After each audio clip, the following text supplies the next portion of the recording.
Cudahy, the scene of a tragic crash, has now been marked by a flower. Michelle Engman was seriously hurt when another car blew through a stop sign and hit her. She died days later. Police say the other driver was under the influence.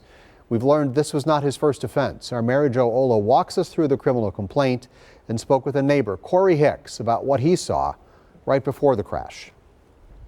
It was just senseless. Cory Hicks tells me he was outside with his dog last Friday afternoon when he noticed a car rush by him. I seen him come off of Allerton Avenue and he passed me when he had to be doing like 45.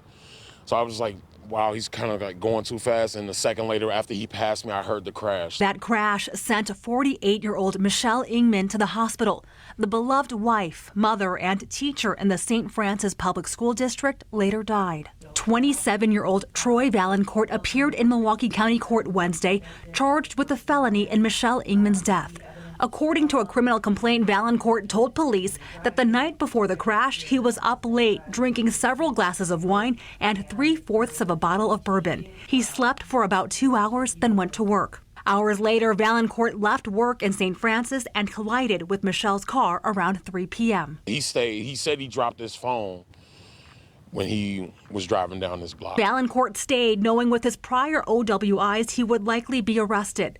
Police say Vaillancourt showed signs that he was impaired. And I was just trying to make sure he didn't leave. Authorities say Vaillancourt performed poorly during field sobriety tests and blew a .16 on a preliminary breath test.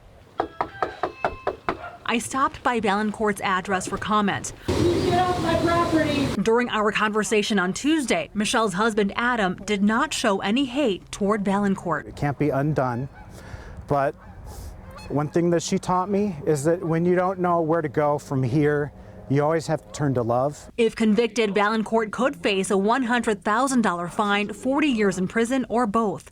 Mary Jo Ola, TMJ4 News. Vaillancourt's bail was set at $60,000.